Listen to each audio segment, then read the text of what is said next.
Hi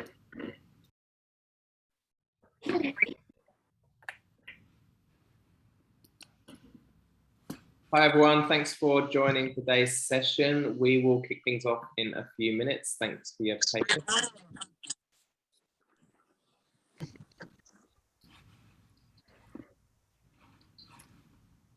ראשון הבא. הפגישה, אני חושב.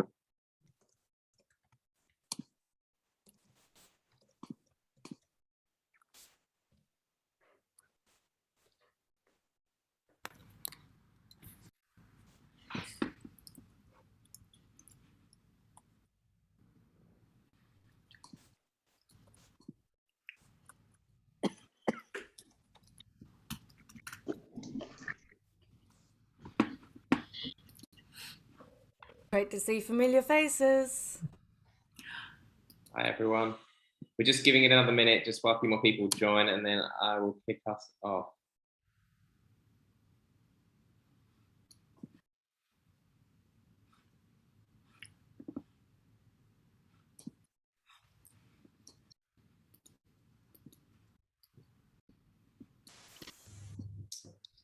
Okay, I think we will get going. So welcome everyone to today's session and happy Friday. Hope you're having a good day so far. Thanks for joining today's session. These workshops are part of a series hosted by Social Impact Hub with the kind support of Westpac Foundation and Paul Ramsey Foundation. And the RISE program is focused on supporting social enterprise and for-purpose organisations, particularly through COVID, around a range of topics. So myself and Jess Liang, who's on the call today, and the broader Social Impact team have been working across the year. I know see some many familiar faces joining this session. So thank you for joining us again and trying to bring a range of topics to support the sector. So thank you for being a part of it. Before we get going, I'd like to acknowledge the traditional owners of the land on which we meet today. For me, that's the Gadigal people of the Eora Nation, and I'd like to pay my respects to elders past, present and emerging, as well as extending that more broadly, acknowledging that we're dialing in from a range of locations today. Just a bit of housekeeping before we get going. We're trying to make the sessions as interactive as possible. So if you can have your camera on, that'd be fantastic. Please keep yourself on mute unless you're jumping in to ask a question or make a comment. We're open to people using the chat to put your questions in or jumping in at a suitable time. We want to try and make these sessions as interactive as possible and as useful to everyone as possible. If you have any technical challenges, please drop myself or Jess Liang a private message. We'll do our best to help you. We're recording the session as well, so we will be able to share the materials after this as well. That's everything from me. So very excited about today's session. So as many of you know, we've been running a number of sessions on impact measurement, theory of change over the last year. We've had sessions from Office of Social Impact Investment, and we've tackled that piece around an introduction to, and today's session is really picking up on that piece of outcomes measurement, doing a bit of a deeper dive. Many of you have shown interest in that next step beyond the initial foray into outcomes measurement. So absolute pleasure to introduce Matt Bevan, who'll be taking us through today's session. And thank you, Matt, and over to you. Thanks very much, and hi everyone. I'd also like to start by acknowledging the traditional owners of the land that I'm on today, the Camaragal people, and pay my respect to elders past, present and emerging. I'll just share some slides because there's quite a few people on the call today. So I thought it'd be easier to have a few slides to guide our discussion, and we can go through it that way. So let me just get that up, and hopefully you can see this coming up. Great. Okay, so I'm Matt Bevan. I work as the Outcomes Measurement Lead at Uniting. I'm also sort of heavily involved in the Social Impact Measurement Network, amongst other things, and I really enjoy this space of outcomes measurement, so it's a real pleasure to come along and talk to you today. It'd be really good to know what you're looking for today, or what questions you really want answering. So please feel free to use that chat function. Get things in the chat, and we can see how we go, and we'll have a go at answering them. And what we might do is I'll work through a few slides, but we can also pause and have a bit of interaction and sort of reflect on what you're what you're coming up with. So in terms of today's session, what I thought would be really great is maybe a good starting point is to give you a quick overview of what we're doing at Uniting around outcomes measurement. So I can give you that sort of context around what we're doing, what we're learning as a large organization, and share some of the things that we found. We can talk about some of the principles and the things that are important to remember. Of course, answer some more of your questions as they keep coming through. And overall, what I really want to do is to encourage people to get going and learn along the way, because that's really the key thing to take away from today. If I can make you realize that the best thing to do is to get started and don't put it off, and you will get there. So if that sounds okay, we might get on with that. So I've just got a couple of challenges with my Zoom settings. But that is all right. I will work it out as I go. So look, for us, Uniting is a large church-based social services organisation, and we aim to do a lot of good things. Outcomes measurement for us is around asking this second question. We do all this great stuff, so is anyone actually better off? Feels like quite an important question to answer.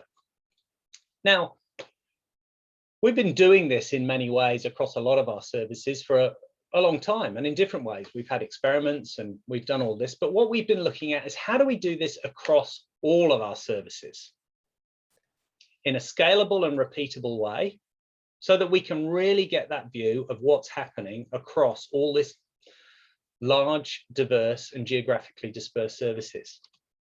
So we started that in 2020 with a pilot of a new methodology across 5 sites. And as you appreciate, these are quite different, but we looked at aged care services, disability services, family preservation, counselling and mediation, and housing. And we had a go at implementing what we thought was, a methodology that would give us some results across all those services, but also dive into what's really needed to understand what's going on in the context of that service. At the end of that trial, we actually had that work evaluated, and we had someone come in and say, well, was that worth doing? What did you learn? What was good? What was not so good? And that helped us really sort of unpack how we can build on this and improve on it in the future. And I do have that report, and I'd love to share it with everyone, because I think it's really interesting just to see how much you learn. You set out and you give it a go and you find all these things. And I'd love to share that, because hopefully that provides insights to others as well. Took stock, and then we carried on. And this year we went and implemented through home and community care, residential aged care, noting Uniting's the largest provider of ageing services in New South Wales and ACT. So this was a big exercise.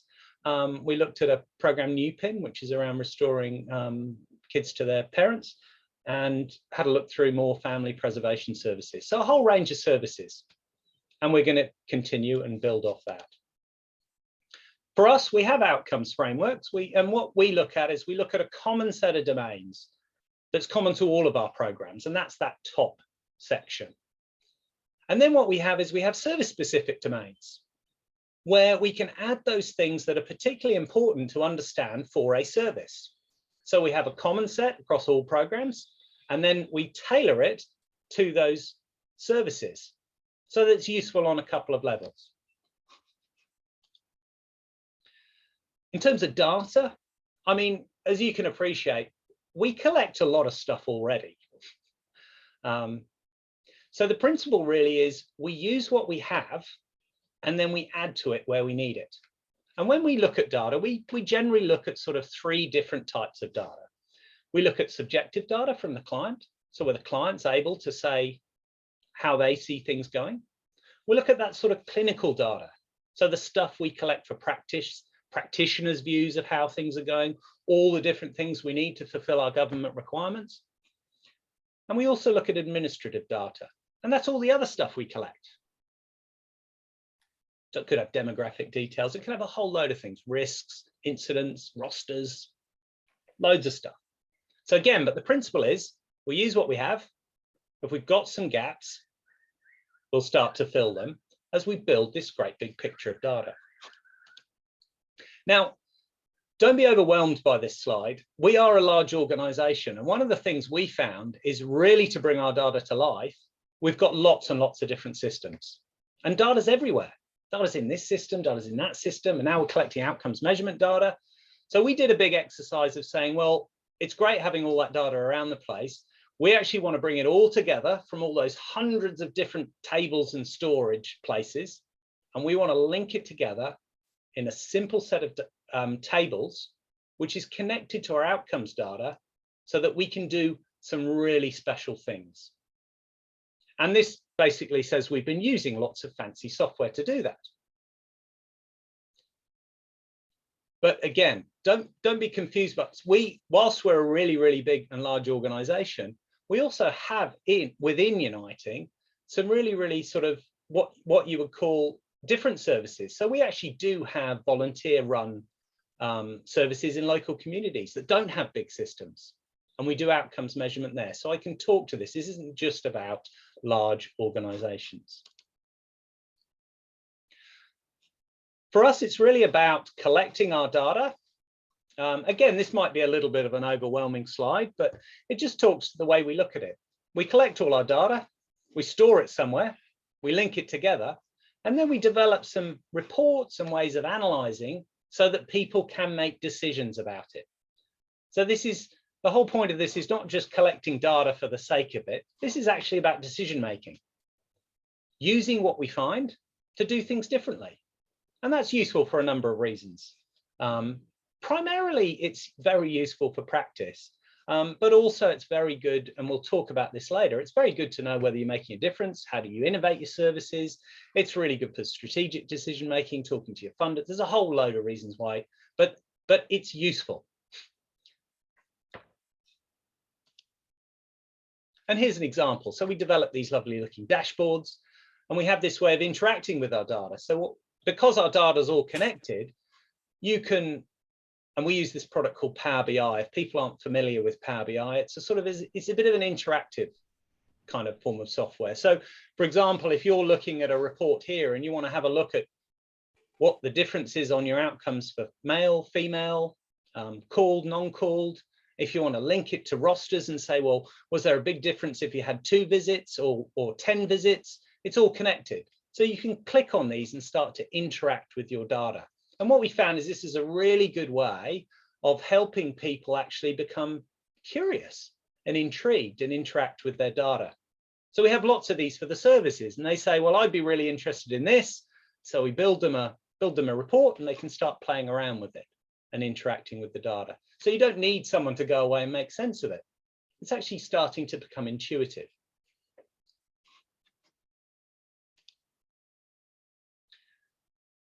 So I said we had a go. Yeah, we picked a load of services and we started, sort of finding out what works and what doesn't. And at the end of it, we had an evaluation.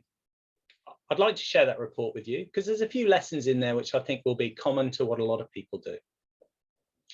The overriding message, though, and you will hear this time and time again from people that have a go at outcomes measurement, 90% of the staff that we spoke to said outcomes data is useful to their work.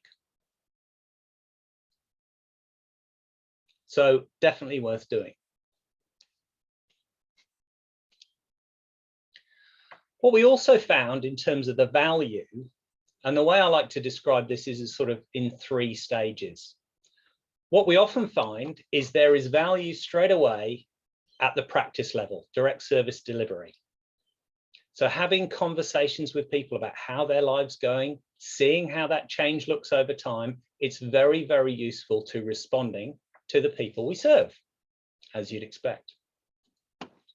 What we also found is that when we gathered all of this data together and started building up this rich resource of data across different geographies, across different cohorts, across different service programs, what we found is that's also valuable in itself because we can start for looking at patterns. So for example, we found in social affordable housing that there was certain areas where people were really struggling with social connection and isolation, and in others they weren't.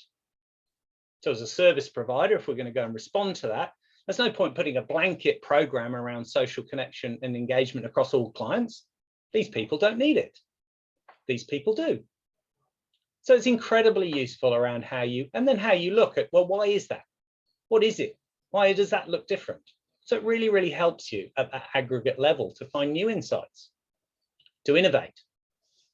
And then ultimately, over time, you can start to really know whether lives are changing. And this is really useful for a number of reasons, but particularly around our advocacy and systems change.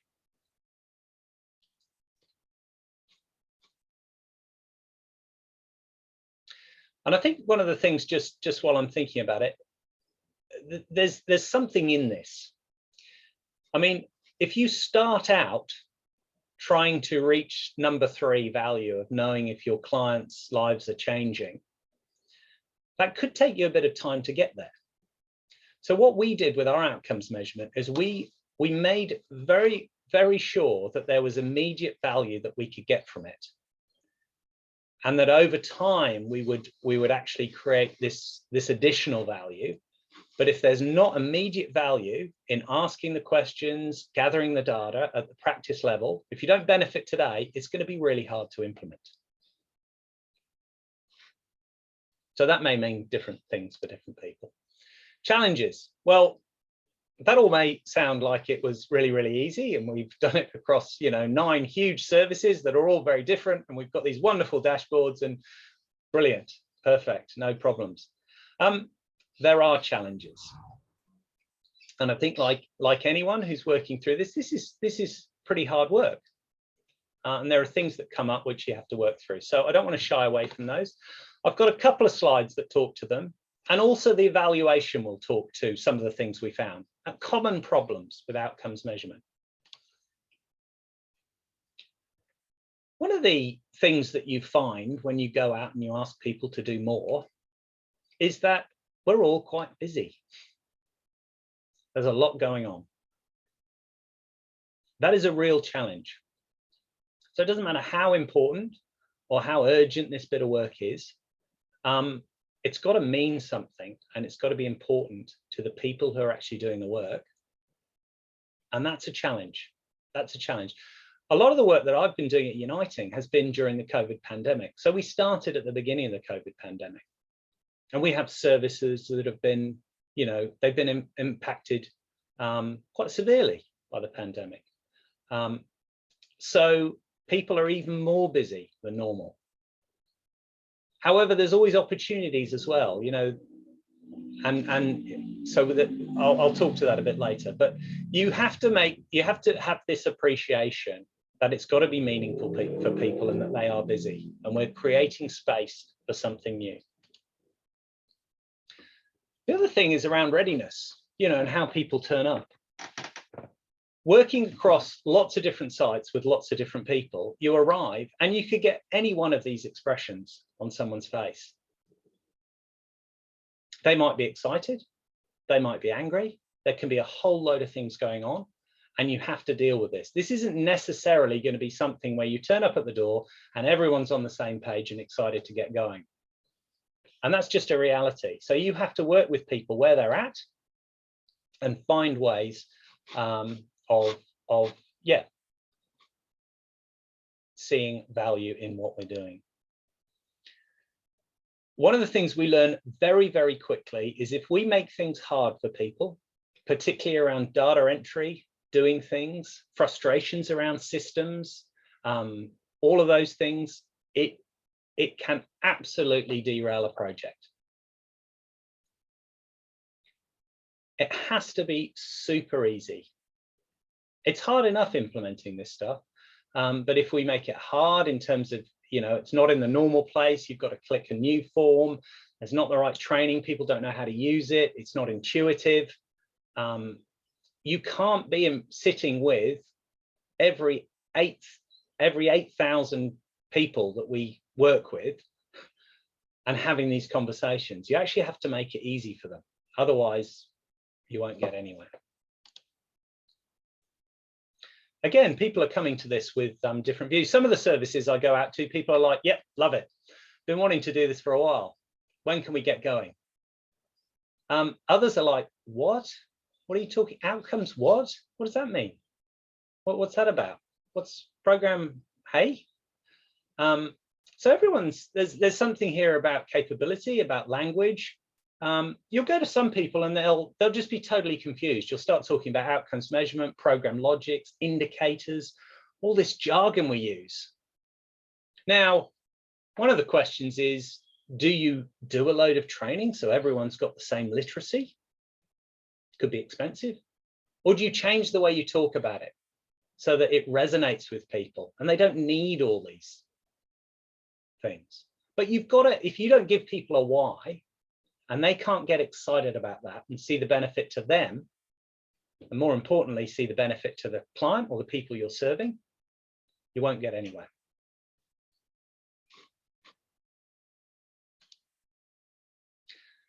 So I'll share the evaluation report. I've got 3 top tips I thought we'd start out with. One, about being pragmatic. Perfect is the enemy of implemented. And I say this, I've spoken to a lot of people who've had a go at outcomes measurement, and many of them follow a similar path. They say, oh, how do we do this? How do we deal with that? Oh, I'm not quite sure about how to deal with the counterfactual here, or how do I deal with the attribution of this with this? And is my indicator the perfect indicator for social isolation when it doesn't quite resonate with people? And I'm worried about the format. I don't quite know what tool to use. And those discussions, you catch up with those people and you say, well, here's what I think you should do. And then you meet with them a year later and they've moved on to something else they're worrying about. And then a year later, they're worrying about something else. And 5 years later, you say, how are you going? And they say, oh, we're nearly there. We think we've got something. And you just think, no, you've got to get going. You've just got to start where you are and have a go. You're not going to get it perfect. You're not going to get it right. Get going and learn along the way and be pragmatic. What's the first one step we can take? Again, I can't stress this enough about the language. It has to be accessible for people. You can't overcomplicate it. So as an example, with theory of change, I went into a service a few weeks ago and we started talking about theory of change, and we were talking about inputs, outputs, activities, short, medium, long-term outcomes, and all these things. And we were going nowhere. So we stopped and we said, okay, what are we trying to do here? So what resources do we have? So even inputs was hard. So we said, what resources do you use? People were quite comfortable with resources. We started listing lots of things down. Activities for some reason was a struggle. So I said, what things do we do to try and create change here? What are the things we do to try and make things better for people? No problem, straight away, massive list, just like that. So who participates in this? A list of all the different people. And then in terms of the outcomes, I said, okay, so what change do we see straight away? What changes straight away? No problem, boom. And then what does that lead to? Second column, no problem, listed them all out. And then ultimately, what's the change we see? No problem. So it was interesting how changing the language made it so accessible. And we had a theory of change and a program logic, which was brilliant. And we didn't need any training about all the terms. We didn't need data dictionaries. Everyone was just doing it. So I think that was really, really good. And the other thing we found with that group is, they wanted to measure everything. They wanted to do everything on day one. We had all these indicators, all these complex theories. There were all these clever people talking about the intricate nature. And we had to step back and we said, yeah, look, that's all great, but we want to start somewhere today. What's the most basic thing we want to know today? And for that group, it was, well, we want to know, are we treating people well? And are they getting what they came for in terms of outcomes, the change they wanted to see? So much simpler. And we actually agreed that, if anything, if we just got those 2 things, we'd be better off than we were last year. And if we started collecting those things and using them, next year we could add to them. Next year we could add to that. And maybe in 5 years' time, we might need all this other stuff. But step 1 today was quite simple. And that felt manageable. And we all got excited and we walked away and we felt we understand how change was created and how we're going to start on this journey. And Lovely feeling. Third one, and again, can't stress this enough, just got to get started. Just got to get in there, have a go, roll up the sleeves. It's totally imperfect. You'll make mistakes along the way. And that's great. But I think the other thing around that is around this environment.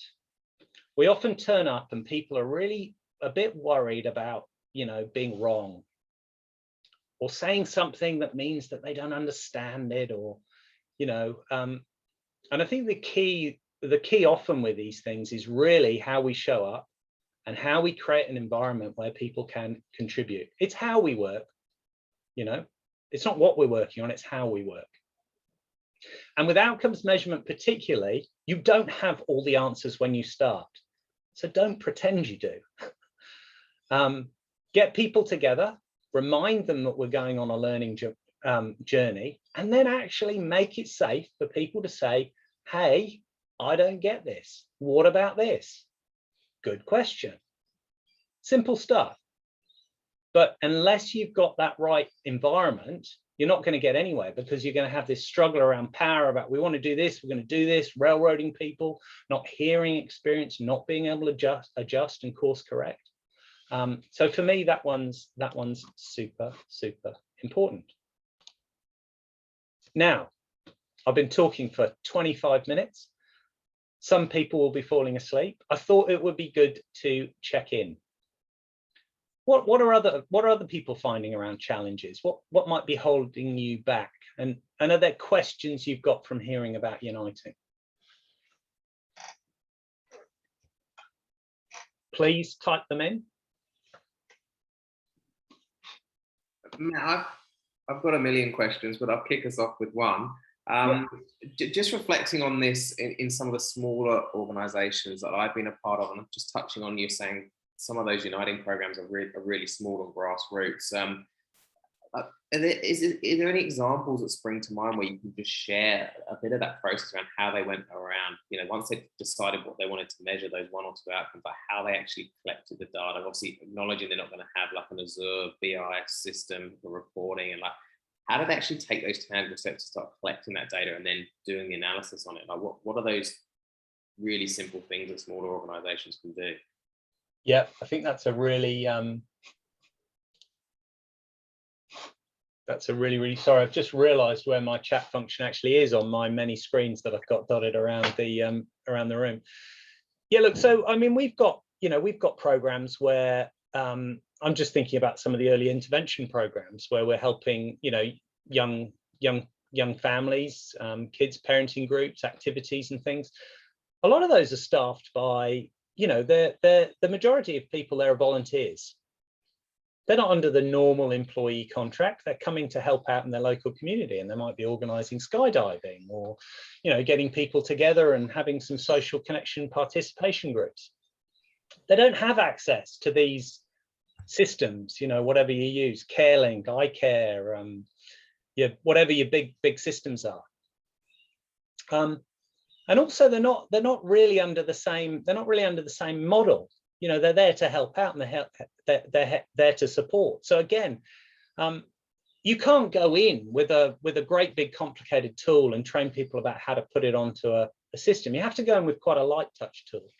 One of the things we found a lot of value, and there's a lot of survey tools out there that are quite simple and easy to use. You know, I can set up a survey myself.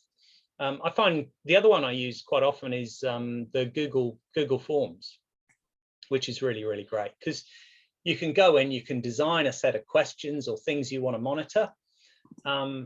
You publish it, or you have a link and you pick it up. It's automatically maximized for a phone, a tablet, a computer. You can print it out, works really well. You go in and you click all the things, and then it puts all that data in a lovely spreadsheet, all linked, all ready to go. And then depending on what you want to do with that spreadsheet, you can stick it in Excel. You could stick it in Power BI if you're clever with new technology, but you can start analyzing it straight away. And you can see that that's a really low cost solution. Like there's no license fee for Google Forms. Put it in. you're ready to go. So this idea of this complex, you need all these data people, this stuff actually is very doable. And you've actually built something that's super intuitive. You think, well, I've got to create an app. No, it already works. It's kind of magical.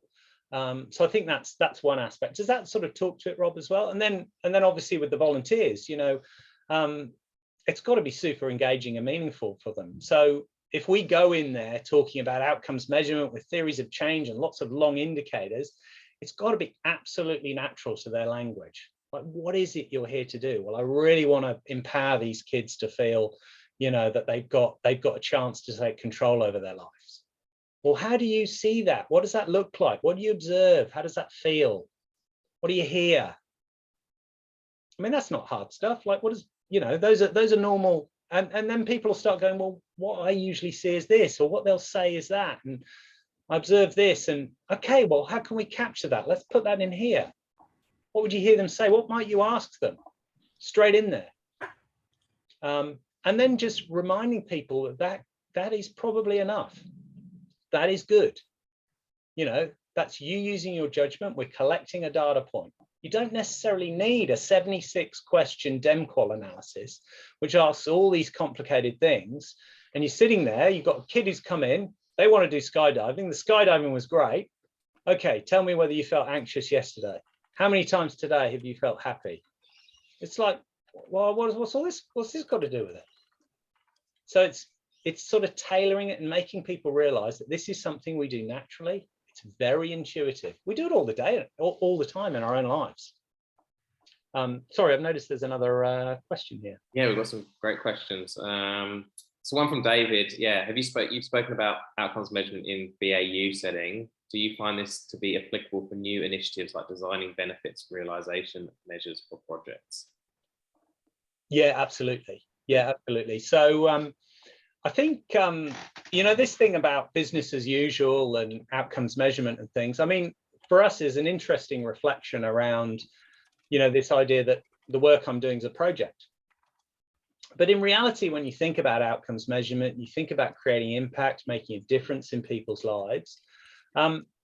This is actually business as usual.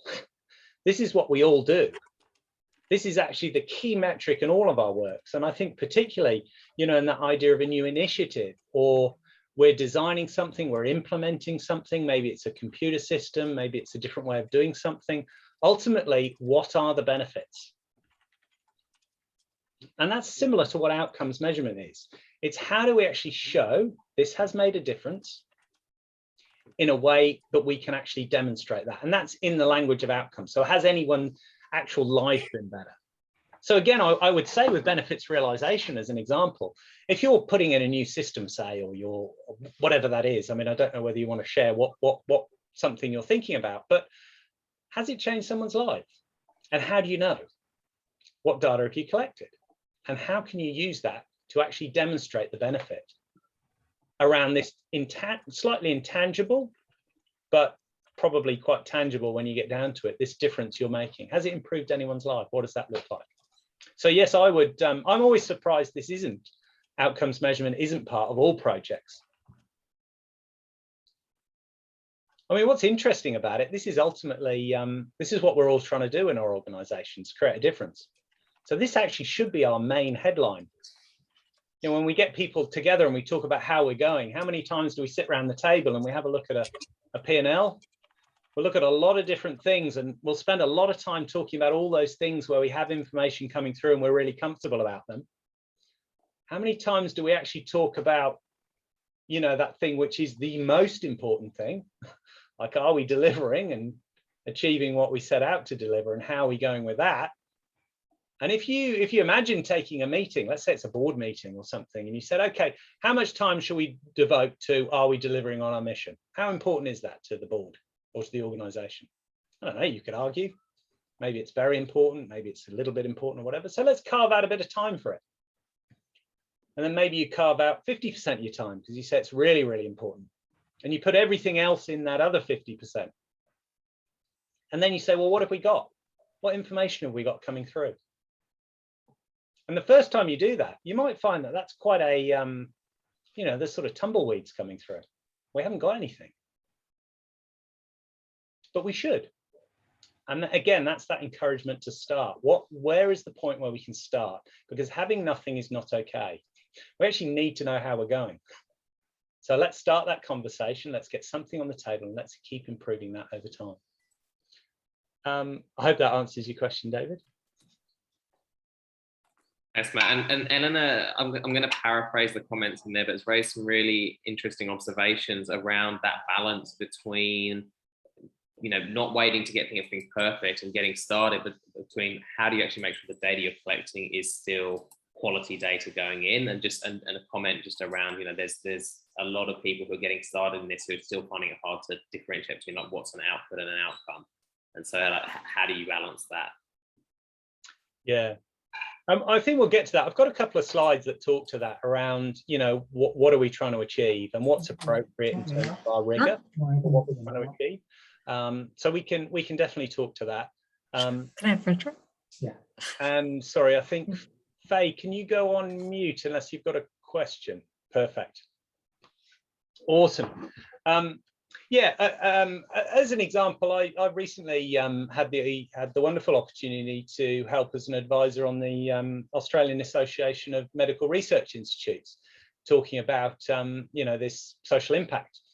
And it was great to see all the stuff they'd created and how they got together, and they were able to really talk to how things work and how interventions work in that space.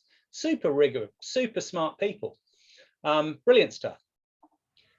But what was interesting was when we sort of talked about, yeah, but so what do we got around the social benefits? You know, we know this drug works. We know we've done all this stuff, but what actually do we, how much data have we got around actually whether we've really improved people's, like whether people actually say their lives are better, what that quality of life looks like, and how that looks for all the stakeholders. And again, it's quite interesting because sometimes we sort of, you know, we've got to think about what we're trying to do. And I think in that space, it's interesting because if it's not super rigorous, we don't want to do it. But then again, if we don't know whether actually people's lives are better, and we haven't even got a sense for that, we're kidding ourselves a little bit with the rigor. And we can talk to that. I mean, that might, I'll try and cover that point off when we get to purpose, audience, and rigor, if that's okay. Thanks, Matt. And Eleanor, please feel free to jump in and come off mute as we can continue that conversation. Yeah. So why don't we? I'll go through a couple more slides maybe, and then if I haven't answered that question, do come off mute and add it in. Wonderful. Really good.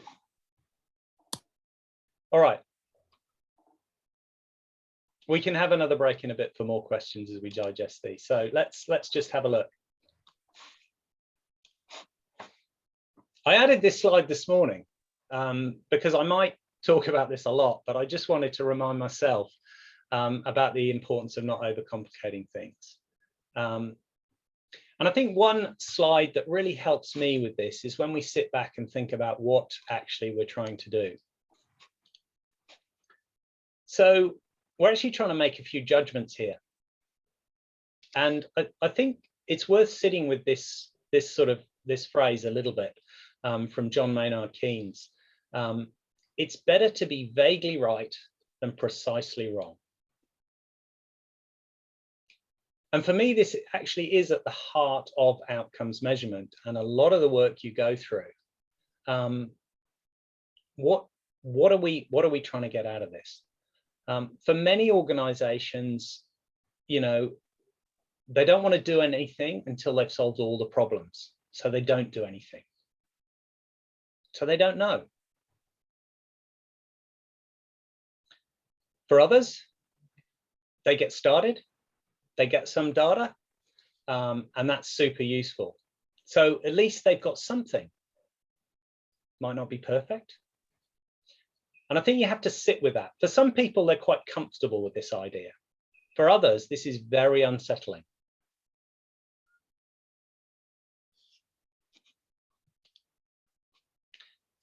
I'm always reminded of actually this parallels with financial, you know, money and things. It wasn't that long ago that we didn't think it was possible to do financial measurement. the Mercantile Law Commissions in 1854, they were discussing the feasibility of financial disclosures and things. And I love this quote from Lord Curryhill: "The impracticality of ascertaining correctly at any point in time the amount or even the existence of profit."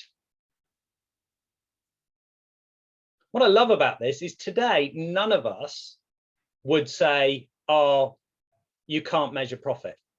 It doesn't make any sense. We look at these P&Ls, we look at these government statements, we look at our back, this is now normalized in society, but it wasn't that long ago that we were having this same conversation. Well, this isn't possible. You can't do it. It's just a load of rubbish. It's all subjective, or it's all nonsense, and again, think about that in terms of outcomes. People say to you, they'll say, well, it's not possible to measure it. You think about it, you think, well, is that really true? Like, actually, when you look at some examples of where people have done measurement and they've done a survey, they've collected data to show something is significant, they've actually got more rigor and more proof around these outcomes than actually the same rigor would be applied in financial statements. They've actually got more evidence and stronger evidence through statistical techniques and things that have passed all tests than you actually have in something that, but then you look at this other thing, you think, oh, but it's dollars, the market value of a house, that's certain. I know that. That's because that's what it is. So it's ways of knowing. And it's interesting, I just think we're on a different part of that journey. We also have to remind ourselves that outcomes measurement isn't new.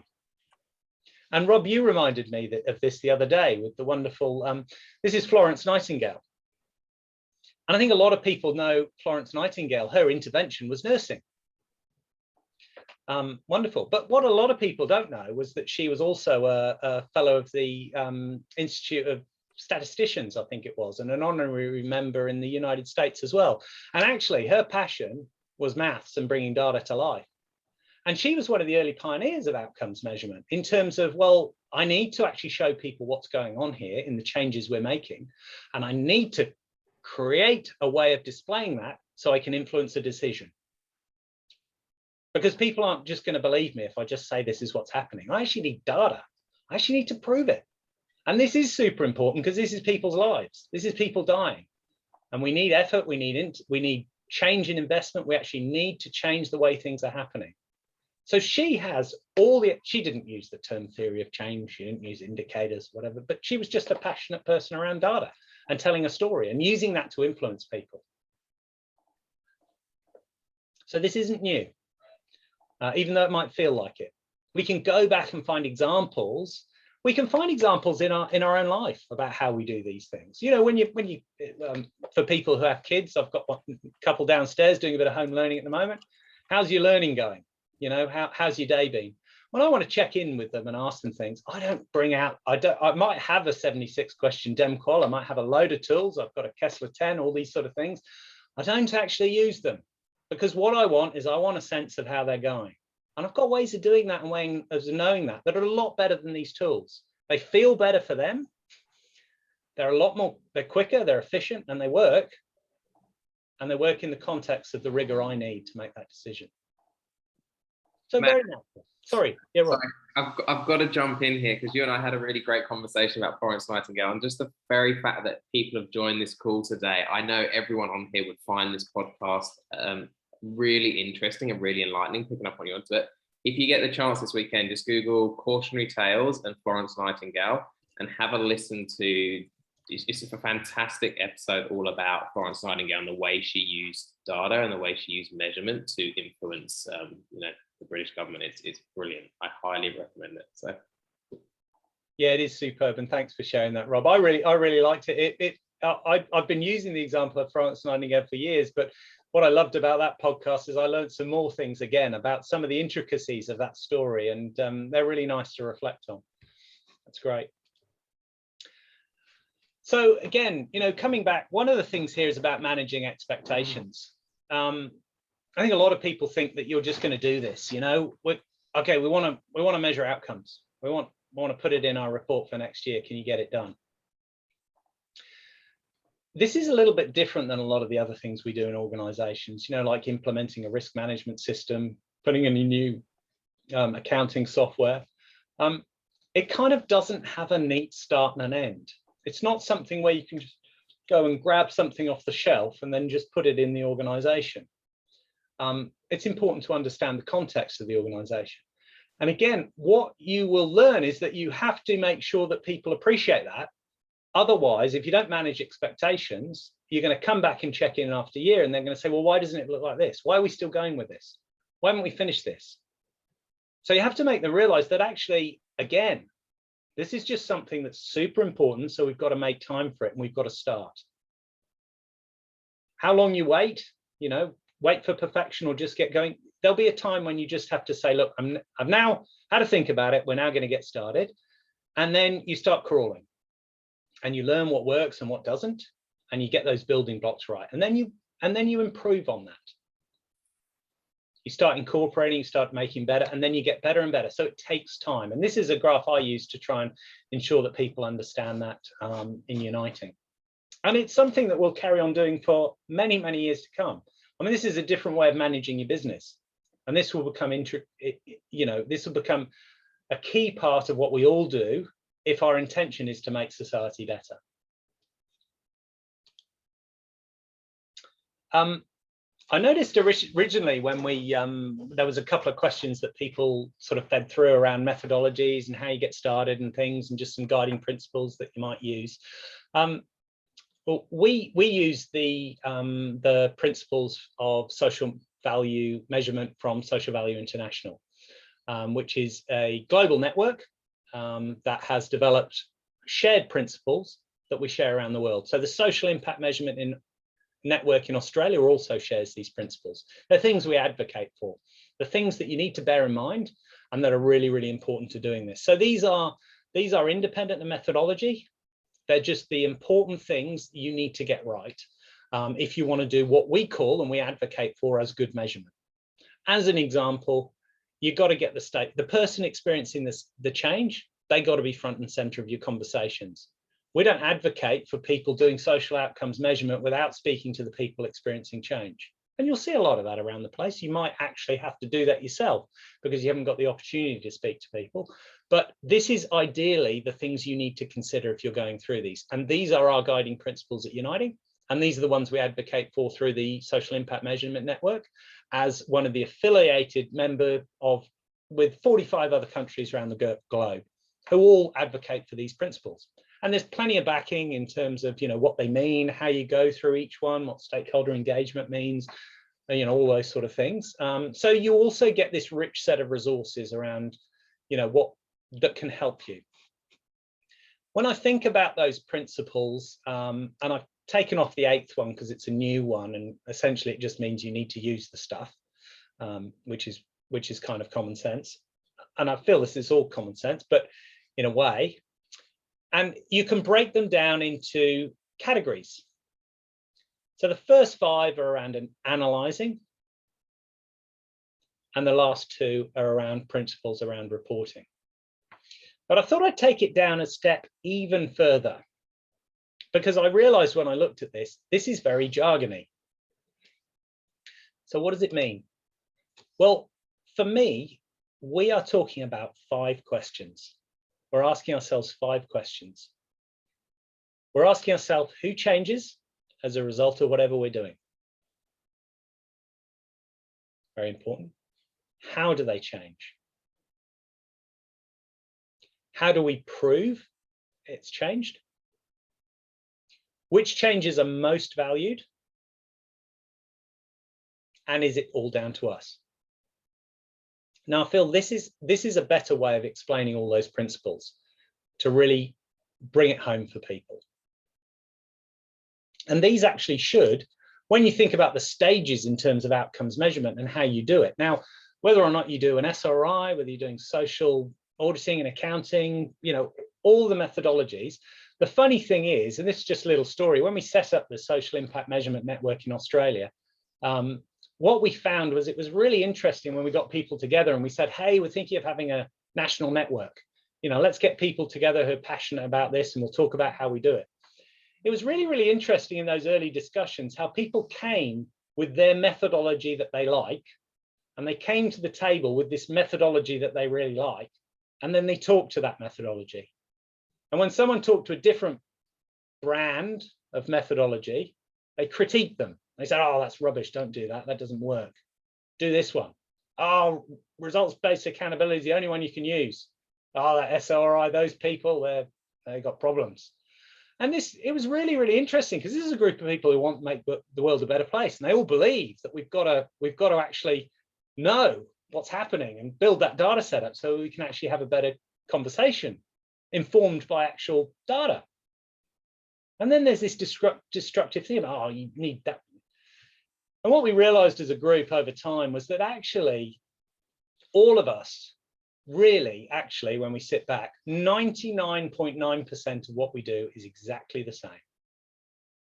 And then the little nuances that sit around some of these different methodologies that slightly distinguish them or differentiate them, if you get to that stage and you've done all the 90% and you still want to play around with that, well, that's great.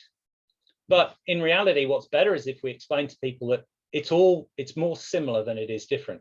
And the stages are very, very similar. So you establish your scope, and we'll talk a little bit about that. You ask these questions: who changes? How do they change? How do we prove it? Which changes are most important? And who else contributed? And then we report them.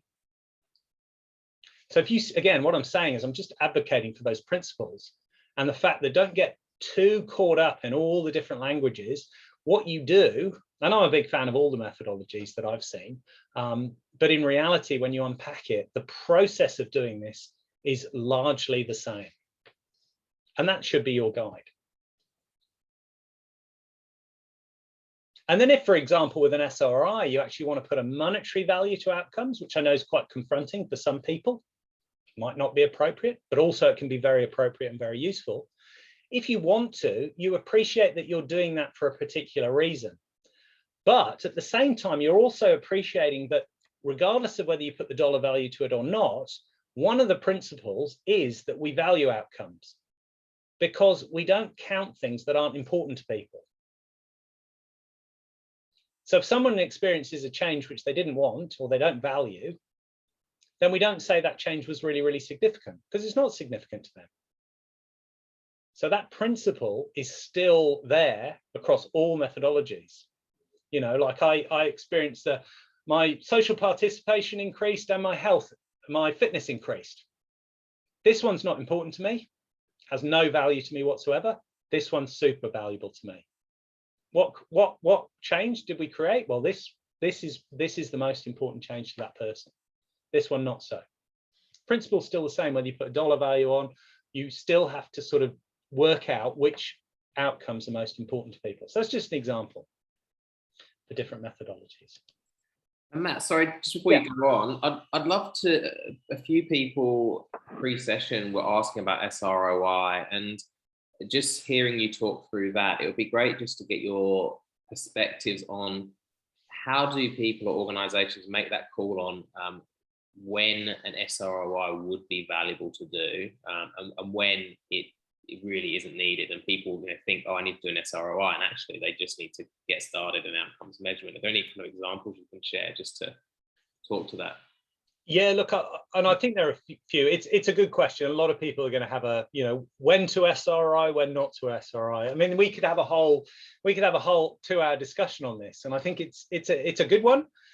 But again, I've got to remind people that 80% of the work is going to be done before that's even an option.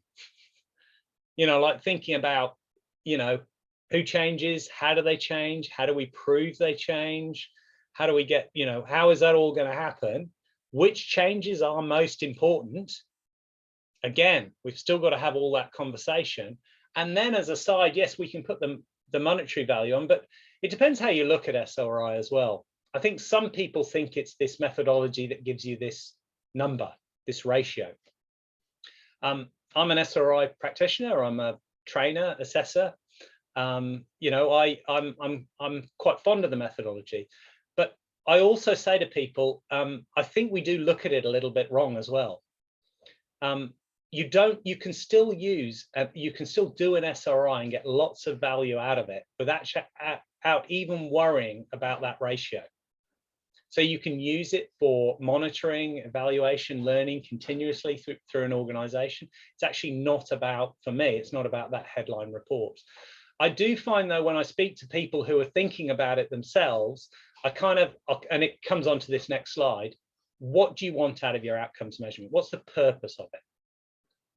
And if you are speaking, for example, to impact investors or people, and you're trying to have a conversation with people that aren't really interested in the fluffy stuff, they want to see some hard dollars, and you really want to get them to invest in your program, I would suggest that if you talk in a language which they understand, you're much more likely to get them to come to the table. And one way you can do that is quite simple, is you can put dollars to your outcomes. And it is actually something that is potentially complex, but also it's something that we do naturally anyway. And it actually happens all the way around us. I was saying this in home care the other day. I was talking to the home care team. When you have home care packages, you have a package and you can attribute that package to things you want help with. And interestingly, when you have those conversations with people, they say, well, I want a little bit of help with social participation or connection engagement or this, and you name all the outcomes and things you want, and then you allocate dollars in your package to it, and then you actually pay for outcomes. So it's actually, you know, it's not as foreign as we think it is. But yeah, look, if you're trying to influence people and that would really, really help, I would do it. And it can grab attention. I find SROI, because it really sticks to the principles, you don't actually nowadays really have to value outcomes to use it really well in organizations. So if you find it a really intuitive methodology for the group of people you're engaging with, that's another great way of using it. But it's a tough question to answer. It probably does lead on to this next point here. And this comes back to this idea around, you know, this is a really, really important triangle: purpose, audience, and rigor. And this is the balance when you think about what you're going to do that you've got to get right. So going back to that idea of the randomized controlled trials and the really, really, you know, if we're testing a drug, a vaccine, and it's going to go across millions of people, we need to be pretty sure it works. Rigor, super high. Now, if and I'm just thinking actually of an example from today. My son's coming out of, the kids are going back to school. So since they've been off, we've been having music lessons on different days, and they do piano and they do drums. But going back to school means, because of all the busyness of calendars, they've got to pick one of those. So what we need to know is, which one do they enjoy and which one do they get more out of, and which one are they going to commit to? Don't need super rigor. Don't need super rigor. Who's the audience? I've got to convince my wife which one they're going to do so we can book it in. So what does she need in terms of that information? What does the rigor look like? Well, I've had a chat to them. I've asked them which one they prefer. I've got them to choose, and they've said this. So that's, the purpose is a bit different, the audience and the rigor. So you've got to balance these things. If you're going to a group of investors and you want them to, you know, they've got to deliver a whole load of funding, good to have a chat with them about what that's got to look like. You know, if you're going to release $1 million to me, what do I need to give you? What does that got to look like? And that might change this. And you've got to keep that in mind. Because that will essentially drive what you have to do. And as I say, for us in an organization, if we just want outcomes measurement to start, we want this to start this journey about having this data set, we can start quite small and we can learn and improve over time. But if I want to go back to the government and say, hey, we want a social benefit bond for this new thing that we've been working on, I'm going to need a lot more rigor and a lot more evidence. So that's going to shape the work we do. You can't be all things to all people, but what you have to remember is, what is your context? What are you trying to achieve? And what's the minimum amount you can do to achieve that purpose for that audience? Don't overcook it. Because the moment you add complexity, it's much harder to implement, and you'll have all these problems along the way. So what's the absolute minimum I can do to achieve that purpose with that audience? And sorry, I've lost my chat, but I don't know whether that answers that question around the RCTs and please jump in, shout out. Let's just see. The other thing I was going to say before we go back to a few more questions and a bit of a discussion is just this thing about resources. If you think you're starting from scratch and there's nothing out there, there is so much good stuff out there. There's so many guides. I saw another one the other day from the Centre for Social Impact. You know, how you do all this stuff from start to finish. Brilliant. So much rich resources, information about how you do it. There's so many guides, there's websites, there's passionate people sharing their stuff. You can even listen to my podcast. But no, there's all these things out there. And I think the other thing is you don't start from scratch. You know, borrow everything and take all these resources, but don't just take them as they are, because again, context is so important. What you have to do is take them and then improve them so they fit for what you're trying to do. So if you find a superb, you know, bit of research which gives a set of questions that's really, really good about targeting and measuring outcomes or ways of knowing something that you're really interested, and you have a look at it and it's a bit big, it's a bit clunky, you don't like the language, you can't use that language with people, well, don't implement it. Cut it out, change it, adapt it.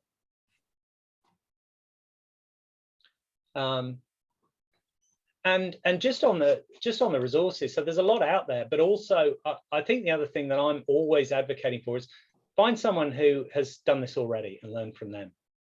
So reach out to people. I'm always amazed by how people share in this area. So I get calls from people the other day and they say, I'm dealing with this. How can I improve? Don't be afraid to reach out to people and ask them what they did. There is a growing network of people who don't see any sort of competitive advantage in this. They actually want this stuff to be done. They want to help others do it. They want to share. They want to get this happening because they want the world to be a better place. And they think the more we incorporate this in our decision making, the better we will get as a society. Social Impact Measurement Network in Australia. Join your local chapter. Reach out to people. We're a member of Social Value International, so 45 other networks around the globe sharing resources, having discussions. Social Value International involved in, global reporting standards, OECD, United Nations working groups, policies, practice standards, accounting standards boards, all of these things. If you want to get involved in all that discussion, there's a growing community and they probably want to hear from you. And if you want to hear from them, there's some great stuff out there. Reach out to me. I'm not sure how many people we've got on the call today, but maybe not this afternoon, but do that.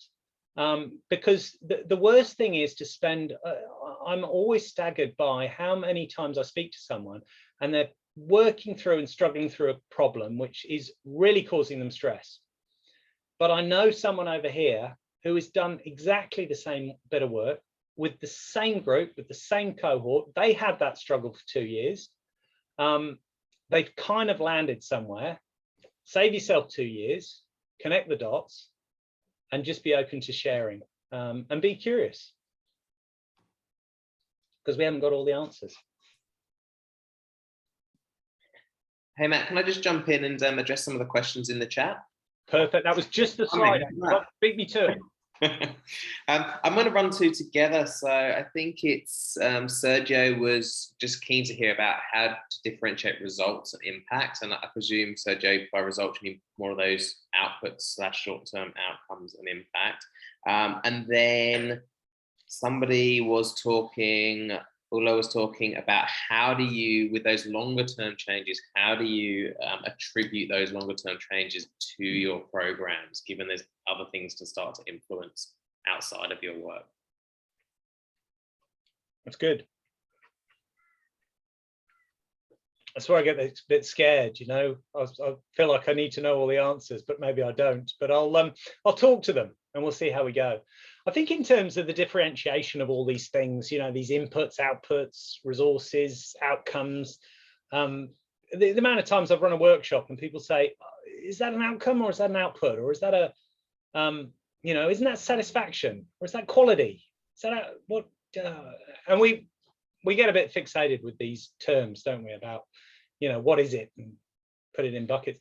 I kind of think sometimes when you're when you're trying to make progress, you have to hold all those terms a little bit lightly, and you have to be quite forgiving if you put, maybe you're using an output where you should be using an outcome, and and there's definitions out there, if you want to, you can read those and remind yourself. But in reality, what ways of knowing, how do we know? What do we see?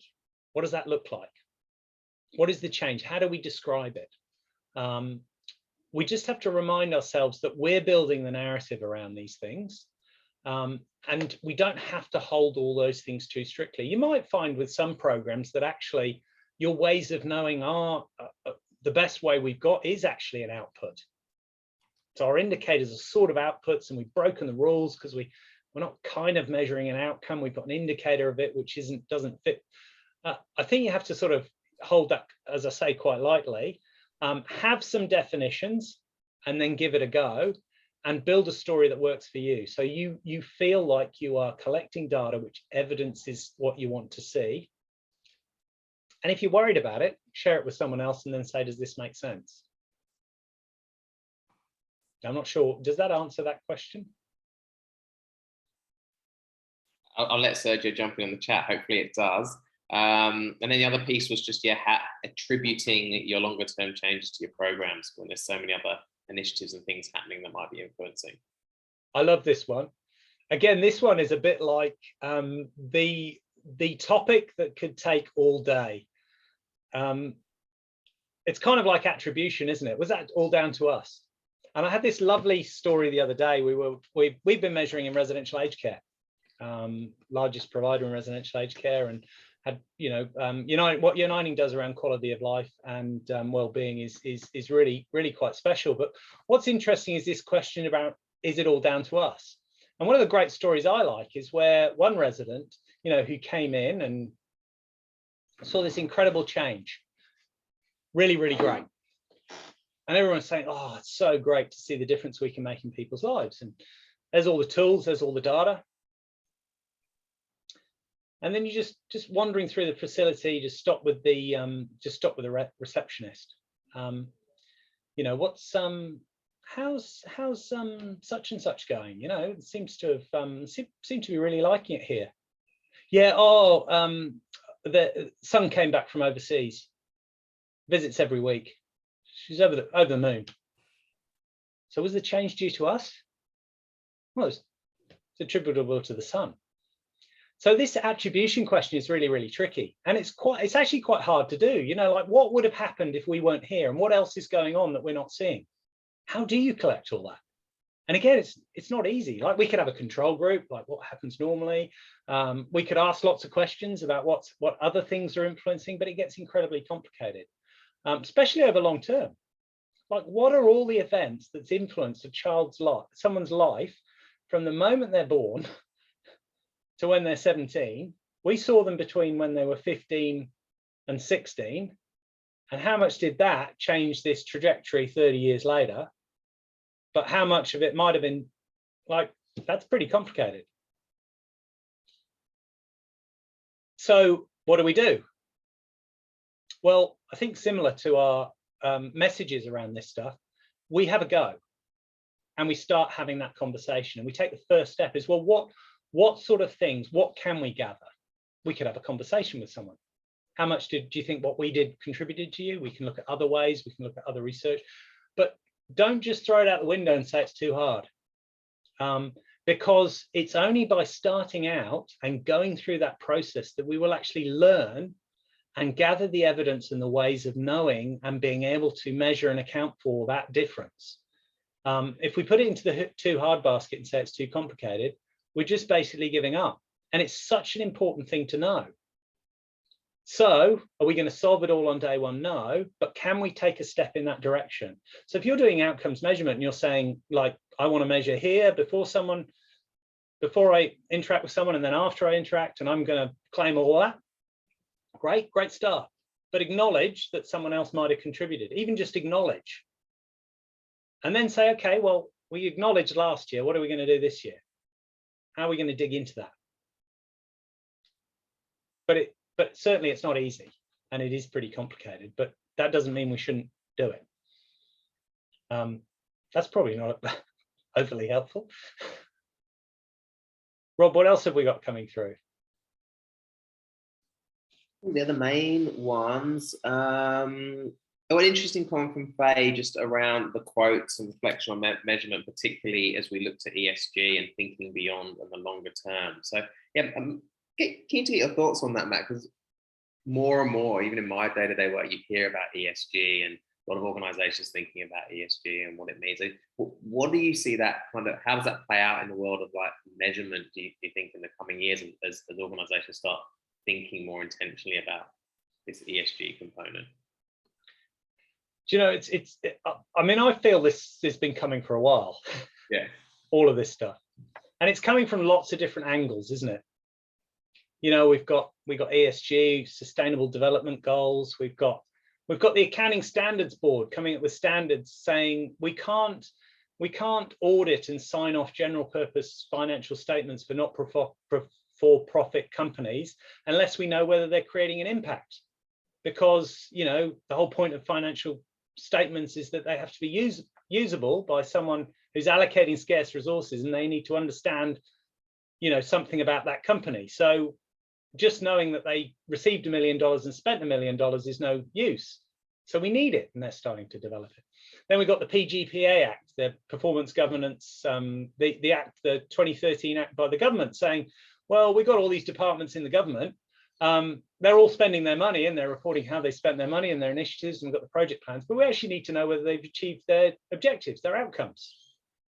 And now, you know, they've got now the cycle in government is you bookmark the beginning and the end of a cycle, and you have to make a statement about what outcomes you're going to achieve, and you have to report on that at the end. And for some of those departments, you know, for example, the Department of Social Services, they don't actually do all the work. Not saying they don't do all the work, but they send funding elsewhere, but they've got to report on the difference they're making. So there's all these different things that are coming. And we've also got the demands from our youth, from the smart people who are going to change the world, because people like me weren't able to do it, saying, I want a better world. I want socially conscious decision making. I don't want to invest my money. I don't want my time or my attention to people that are making the place worse. You know, that's all heading towards the same direction. And I think, you know, it's a wake-up call for us. We do want a better world, and people want better information to make the decisions. So we've got to start with, so I don't really mind where the force comes from. I think they're all heading in the same direction. And I think it will challenge us to do more in terms of our measurement. We'll also learn from different disciplines. So for example, in outcomes measurement, let's look at those environmental scientists and all the great approaches and work they've done and the tools they use to make sense of that. So we can learn together. And I think the more people can actually see the similarities, and everyone, the other great thing about this is everyone has a role to play. Like if you're doing outcomes measurement, you don't need to be just a specific person with a set of skills who's an outcomes measurement person. Like that doesn't exist. Like if you're a marketer, you've got a role to play. If you're a service delivery person, if you're a person in the community, if you're a board member, you know, if you're a manager of people, if you're a recruiter, you know, if these are the outcomes we want to produce, well, I need to have that in my PD as the outcomes I want to see, you know, these are the attributes of a person I want to see, so it fits. Like it goes everywhere. And one of the challenges we have is making everyone realize that this isn't just a thing that sits over here. This is everything. This is what we do. And I suppose I'll probably make that link. I mean, I think the other thing is, you know, this enables us to show we live our values. So if you're an organization out there saying that, you know, we're compassionate individuals and we want to make the world a better place, well, demonstrate it. You know, this is a way to do that. And if you're not demonstrating it, well, why say all those things? Wonderful. I notice we're sort of running out of time a little bit, so please get in your questions if you've got them. I was just going to have a look at my notes and see whether there's any other words of wisdom. Rob, was there other things you want to say? No, I'm just reviewing some of the questions that came through at the start, and I think we've largely covered almost all of them, Matt. So you've been very efficient and diligent in getting those through. But yeah, if anyone has any questions or comments or observations or wants to jump in, please do, and take advantage of Matt's experience and knowledge whilst we have him for the next 10 minutes or so. I was going to say the other one I think that is worth raising is this idea around COVID, because we've been doing this work during the pandemic, and creates extra challenges. But what I think is really encouraging, particularly with Uniting, is that that's actually reinforced for many people the importance of actually doing this. Actually knowing whether we're making a difference and how those other things are impacting people. We're in disadvantaged communities. We want to know how people's lives are going. And then COVID comes along and you sort of say, oh my gosh, we got a lot going on. Let's strip back all the activities we've got. And then, a group of, really quite inspiring leaders saying, well, actually, this is the time when we want to know what's going on.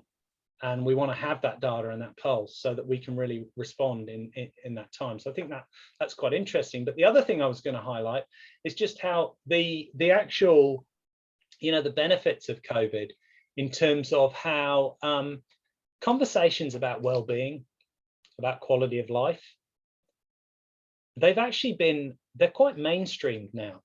I was recalling a few months ago seeing the Prime Minister standing up and talking about people's well-being, their mental health, quality of life. Seeing lots of things coming through my feed about, ways I can sort of check on people, have these conversations, ways of knowing how people are going, how to respond. That felt really, really good. And I think, again, that links with this, this language and this change we're seeing. Now is a good time to be working out whether we're making a difference, to have conversations about people, about how we know and how we build that up. Again, what I often say with outcomes measurement is you're going out there to try and show people some great data which proves we're making a difference. Yeah. What you find, that's nice, but that isn't all you get out of it. You sit down with someone and you ask them how their life's going, and you sit there and you listen unjudged, and you give the opportunity and the power to them to speak and direct the conversation. You will realize in some circumstances, you are the only person in that person's life who has had that conversation and who has sat and listened. It's very, very sad, I know, but at the same time, that has power in itself. If you want a compassionate organization that really values and steps in people's shoes and is, understands its community, how are you doing that if you're not seeing those conversations and those check-ins happening? So the value you get, you'll get the results and you get the great dashboards. And I can speak firsthand about how you present those dashboards to a funder or someone, of influence, and you say, hey, look, I found this bit of evidence, we think you should do this, and you feel great about changing systems and influencing people and maybe even winning funding and all that stuff. But again, it's not all about that. You have staff coming up to you and saying, hey, I just wanted to call you. I wasn't really enjoying my job, kind of didn't know where it was going. I started these conversations and it just reminded me of how much I like sitting down with people and having these conversations and really thinking about how I can change their lives. And this is just sort of reminding me about what it's all about. And I just wanted to say thanks. That's quite nice. People saying, well, I have particular clients that I've really just struggled engaging. We've never built that trust and that empathy. And I always go in there trying to, work through all these things. And I had that conversation. I didn't think it was going to work. So it was a load of rubbish. Do you know what? They just started talking. And conversation went off all these different ways. And, I sat back and I thought, wow, what a way to engage people. How powerful is that? So I think the other thing is what are we doing with all this? There's shifting power, having conversation. There's a lot more benefits to it than just chasing numbers. And even when you get the numbers, they might not necessarily make sense. You'll look at them and you'll think, well, what does that mean? So we've got to build stories to them. We've got to reflect on them. So it's actually bigger than just, this, again, like I say, this isn't just a sort of a side thing. This is about showing and talking about, demonstrating, improving what we do. Everyone should be involved in it. Thanks, Matt. We've got 2 more questions. One from Sarah about working with small social enterprises with limited resources. Is there a minimum number of indicators you would aim to measure against when trying to keep it as simple as possible? 2. I'd ask people, if did we treat you well, and did you get what you came for? As in, did you get the outcome, the change that you wanted in your life? And if you ask those 2 questions and you use that data and you had a view of whether everyone, how they were going with that, I think you get value out of it. And I think you could present it and talk to it in a number of ways. And when you compare a blank sheet of paper to having a rich set of data and conversations around that, and an understanding from a lot of those conversations coming around, fabulous. So, don't be scared to do 2. If 2 sounds overwhelming and you're saying, no, I haven't got the resources to do 2, do 1. And if you're thinking, hey, 2's really, really easy, maybe 5. So don't think this is 20, 30, 50, it is as simple as 2. Get going, see what you learn. And if that suffices and you've got everything you need, great. If after a year of doing that, you get really, really excited and you see some amazing change and you think, hey, what about this? What about this? And everyone's in board, you're on your journey, no problems. Wonderful. I really like that. I've written those two questions down. I think it's a really timely reminder. You can get bogged down in all the details. So thanks for that. And then we have a question from Jack. How can we apply this online to community engagement, e.g. online groups, and how can a communications team support outcomes? That's good. Well, communication teams, in my experience, are brilliant friends to have. Because communication teams get communication. And a lot of this is around communicating. I mean, both in terms of having a conversation with someone around data and around how you present it. So communication is in every single part of outcomes measurement, how you train people, how you talk to it throughout. I suppose online community engagement, whether you're online or offline or whatever, you've still got to check in with people and gather data. So we've had a number of programs that have shifted from in-person to online. We still want to check in with those people, whether that's through conversations or sending them things to respond to. I mean, we've experimented a little bit with, Google Forms will go through no problem through emails and things. We've been trying text. People quite like text messages, so sending them quick surveys and things and having those conversations. But also some of those metrics that you're going to have are not necessarily all from the client. You're going to make observations about how the session went. So you're going to have sort of practitioner. Did that feel like it was productive, and did I get what I wanted out of it? So there's a number of sources that you can do, whether it's online or not, and a number of indicators of what success looks like. I think communications teams, as I say, every time I've ever had a chat with a communications professional, they've helped me with some part of this. Whether it's how you translate it, the words you use. I mean, you're probably listening to me at the moment thinking, well, you could explain that a bit better. Well, that's not going to resonate with different people. But how we communicate, it's all about that. And then how we tell the stories, how we ask people questions, the language we live. I've seen surveys go out and conversations and questions and ways of gathering data and having conversation. And the words, they're just not the words we use in our everyday life. It's like, no, someone developed this over here and it's been validated and it's used whatever, and you read it and you think, yeah, but I've got this 14-year-old teenager in front of me. It's not working. I can't even read it. Like, I feel embarrassed to read it. I feel like I shouldn't be here. I'm not cool enough when I read it. So don't, get some help with how you do that. Meet people where they're at. I mean, I think that would be my, I think communications people are very good at meeting people where they're at and stepping in other people's shoes to really see how we do that well. Wonderful. Thank you, Matt. Look, I think we may draw a close to proceedings here.